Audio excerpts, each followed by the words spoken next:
नमस्कार दोस्तों, मैं मनीष कुमार पानीपत सेक्टर 29 पार्ट 2 से आप लोगों के साथ में आया हूं। और अभी हमारे साथ पानीपत के जो डाई हाउस के जो प्रधान हैं, अभी वो हमारे साथ है भीम सिंह राणा जी।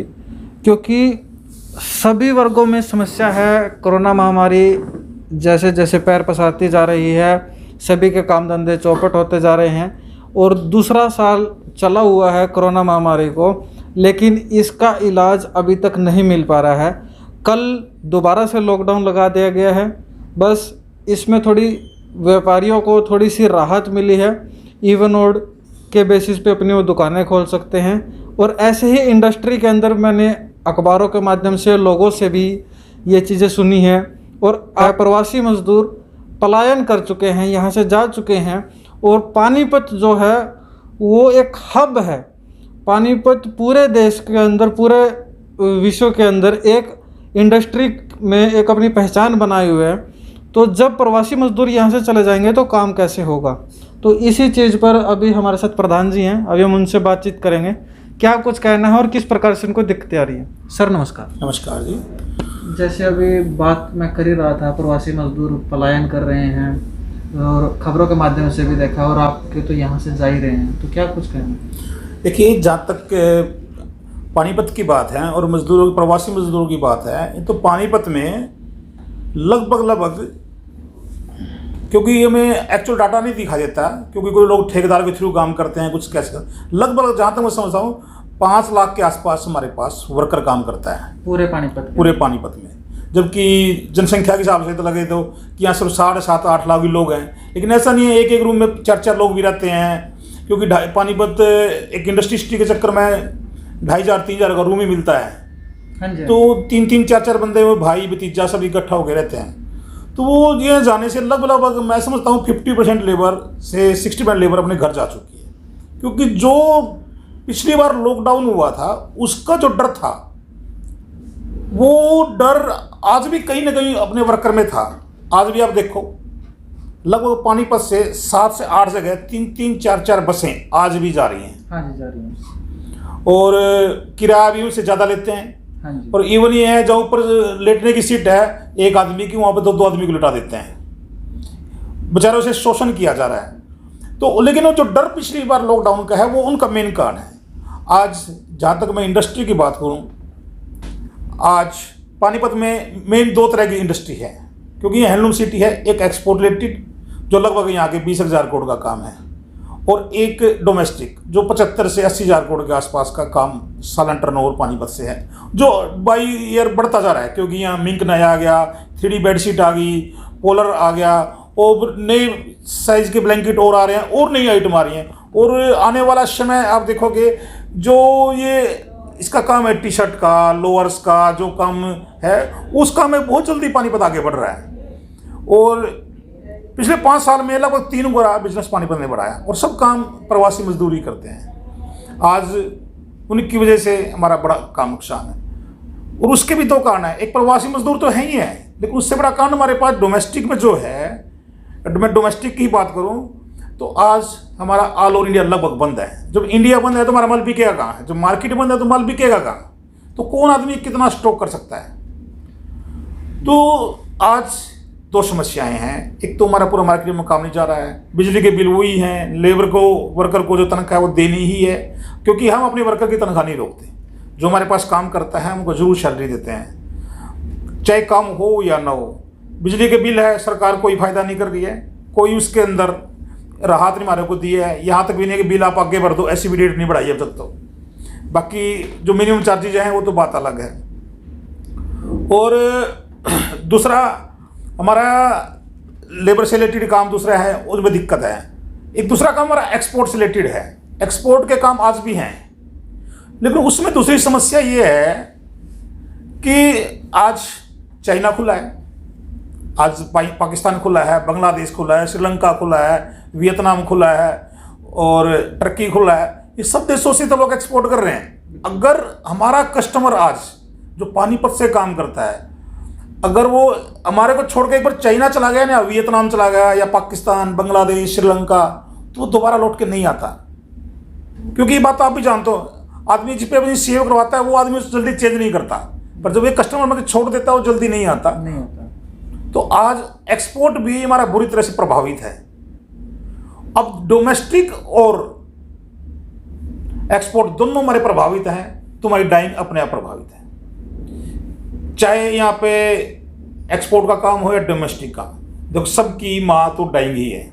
चाहे डाइंग करवाएगा या प्रिंटिंग करवाएगा तो ही माल प्रोसेसिंग हो, तभी माल एक्सपोर्ट होगा, तभी कपड़ा बनेगा, किसी की टी शर्ट बनेगी, किसी की शर्ट बनेगी, बेडशीट बनेगी, कंबल बनेगा या कारपेट बनेगा, दरी बनेगा, तो सब डाइंग होते हैं। जब हमारी ये मंडी दोनों एक्सपोर्ट और डोमेस्टिक दोनों ही हमारी डाउन है, हालत ख़राब में है, जूझ रहे हैं हम, तो डाइंग की तो हालत अपने आप ख़राब हो जाएगी। ये सब रिलेटेड है आपस में एक दूसरे से। प्रधान जी, अभी मैंने किसी के माध्यम से पता लगा था कि आप ये बोल रहे थे कि माल नहीं आप लोगों के पास है डाइंग के लिए, क्या कुछ होगा? हाँ, माल की बात ये, माल का मतलब ये है, आज एक्सपोर्ट का ऑर्डर है एक एक्सपोर्टर पे, और वो डाइंग हाउस में डाइंग के लिए माल भेजता है, पीछे से माल मिल भी गया, पर वो उस माल का करेगा क्या? क्योंकि उसके पास वर्कर नहीं है कारपेट वीव करने के लिए, दरी वीव करने के लिए, या बाथमेट बनाने के लिए, या जो एक्सपोर्ट जो भी आइटम है। आज तो मिंक भी एक्सपोर्ट होना शुरू हो गया। जब उसके पास वर्कर ही नहीं होगा तो माल वो क्या कहाँ से लाएगा? तो जब मैं वही बार बार रिपीट कर रहा हूँ, जब हमारा माल जाएगा नहीं, डाइंग ही नहीं हो पाएगा, माल आ नहीं पाएगा, आगे खपत नहीं होगा, तो डाइंग अपने आप माल नहीं होगा। तो कहने की बात है, काम ही नहीं होगा तो होगा कैसे? होगा कैसे? सीधी सी बात में हम बात करें, क्योंकि आम पब्लिक जो ये आपकी जो टेक्निकल भाषा है और ये देसी भाषा है, काम होगा ही नहीं तो आगे बढ़ेगा कैसे? शुरू ही नहीं हुआ तो खत्म कैसे होगा? खत्म होगा कैसे? तो एक भाई, दिल्ली के अंदर संपूर्ण लॉकडाउन से आपके व्यापार पर बहुत बुरा असर पड़ा। हाँ, ये बहुत जरूरी बात है, मैं शायद बात से मिस कर गया, मैं जरूर बोलनी चाहिए थी। पानीपत और लुधियाना आसपास के एरिया में जो काम होता है डोमेस्टिक का, उसका सेंटर दिल्ली है। दिल्ली का व्यापारी ही हम लोगों से मान लो कि ऑल ओवर इंडिया में मोस्टली करता है, मतलब 50% ऐसा है, 50% लोग डायरेक्ट करते हैं, 50% दिल्ली का व्यापारी हमारे से माल लेकर, जैसे गांधीनगर हो गया, चांदनी चौक हो गया, और काफ़ी इलाके हैं। गांधीनगर तो मेन है, एशिया की सबसे बड़ी मंडी है, तो हमारा माल वहाँ से जाके ही ऑल ओवर इंडिया जाता है। दिल्ली बंद होने से हमारी जो डोमेस्टिक का काम है, एक्सपोर्ट की बात नहीं कर रहा, डोमेस्टिक काम है, वो 50% प्रभावित हुआ। और हम दिल्ली के व्यापारी पे डिपेंड भी करते हैं, क्योंकि वो ऑल ओवर इंडिया का व्यापारी दिल्ली में आता है और वो हम लोगों से माल लेता है, तो उससे बिल्कुल प्रभावित है। दिल्ली में जब लॉकडाउन हो गया था, हमारे से 15 दिन पहले हो गया था, तो हमारा लॉकडाउन अपने आप होना स्टार्ट हो गया था।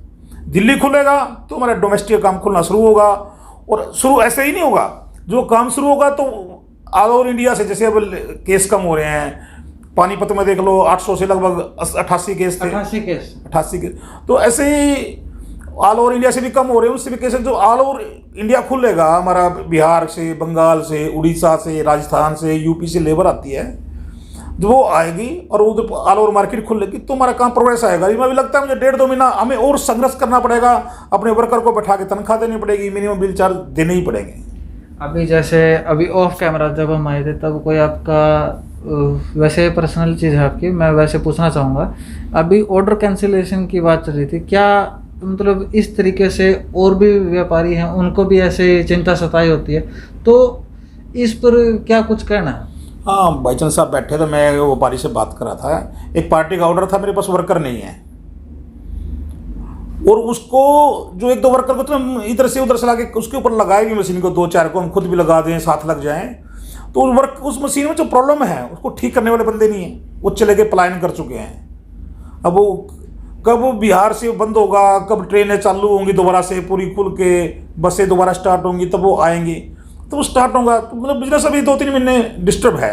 वो ऑफलाइन और ऑनलाइन में बिल्कुल ठीक बात करते हैं, तो समस्या है, बहुत ज़्यादा समस्या है। तो अभी प्रधान जी, जैसे पानीपत बहुत बड़ा हब है इंडस्ट्री का, और करोड़ों की संख्या में टैक्स जाता है, तो अभी आप लोगों को कुछ इसका, जैसे जो कोई टैक्स देता है उसका किस लिए देता है कि कभी ना कभी इसका फ़ायदा बुरे वक्त में हमें उसका फ़ायदा मिलेगा। तो अभी जो कोरोना काल है, इसमें कुछ फ़ायदा मिला है, जैसे व्यापार वगैरह एक गंभीर संकट की तरफ जा रहा है। देखिए, जो व्यापारी है ना, टैक्स देता है, और सरकार चलाने में टैक्स का ही बहुत बड़ा था, व्यापारी बहुत बड़ा टैक्स देता है, लेकिन और उसी से देश चलता है, वो टैक्स से ही। लेकिन कभी भी सरकार व्यापारी का कुछ नहीं देखती, और पानीपत का व्यापारी तो इस मामले में बहुत आगे है। जहाँ ये कोरोना की है चीज़, पिछले साल हो, चाहे खाना बांटना हो हमें, चाहे वर्कर की समस्या हो, तो हम उसको वाकई ख़त्म करते हैं, सामाजिक लेवल पे भी जाके करते हैं। फ्रंट लाइन में हम आते हैं और लड़ाई से हम लड़ते हैं। चाहे हमारी जो दूसरी एसोसिएशन, एक्सपोर्ट एसोसिएशन है, कितने ऑक्सीजन सिलेंडर दिए हैं, ऑक्सीजनेटर दिए हैं, कंसनट्रेटर दिए हैं, और भी सामान दिए हैं, और हमारी संस्थाओं ने हमने मिलकर भी दिए हैं। कुछ ना कुछ जो होता है करते रहते हैं, लेकिन सरकार कभी भी व्यापारी के लिए कुछ नहीं करती।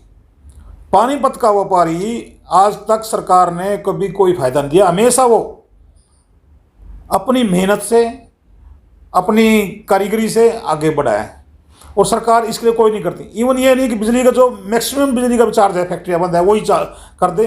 पिछली बार किया था, लेकिन फिर पैसे वापस ले लिए।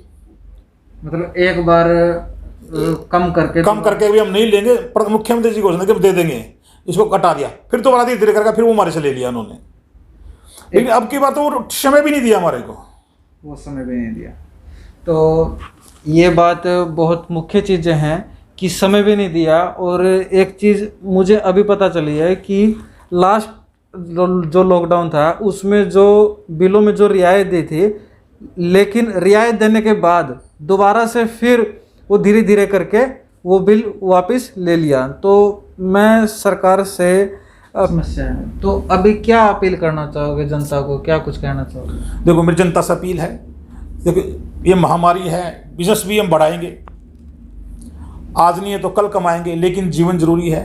हमें मास्क सबको लगा के रखना चाहिए, सोशल डिस्टेंसिंग रखना चाहिए। आप मेरे ऑफिस में देखोगे तो मैंने बिल्कुल मिलने के लिए अगर रास्ता बंद किया हुआ है, मैं खुद 2 से 3 घंटे ऑफिस आता, कुछ काम नहीं है, कुछ हम ऑनलाइन ही काम करते हैं, कैमरे में देखते हैं, कैमरे में बात करते हैं, और वर्कर कुछ 50% हैं, कुछ 50 चले गए। और जो वर्कर घर से काम कर सकता है, जैसे अकाउंटेंट घर से कर सकता है, वो कर सकता है, तो उनको बोला भी हमने घर से काम करो। तो मेरी सबसे अपील ये है कि हमें इस महामारी से बचने के लिए जो उपाय सरकार बता रही है और जो हमें अच्छे लगते हैं वो करने चाहिए, और जो करेंगे तब ये चेन टूटेगी। देखो कि कोरोना में अब की बार भी देखें तो लोगों ने इतना बड़ा इफेक्ट था, जो पिछली बार लॉकडाउन टाइट लॉकडाउन था, अब की बार नहीं था।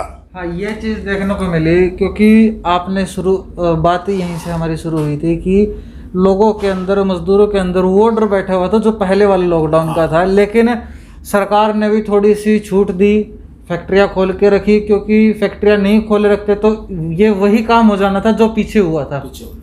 तो इस पर जैसे कामों पर असर पड़ा, लेकिन घर नहीं रुके, राशन पानी चलता रहा, घर नहीं रुके। तो अभी जो वैक्सीनेशन का काम चल रहा है अच्छे तरीके से चल रहा है, तो आपका क्या कहना है वैक्सीनेशन के बारे में? क्योंकि शहर के लोग तो जागरूक हो चुके हैं, लगवा रहे हैं, गांव के लोग अभी भी थोड़ा सा बैकफुट की तरफ हैं, या वो अपने आप को आगे नहीं लाना चाहते, या ज्ञान की वजह से वो पीछे हैं।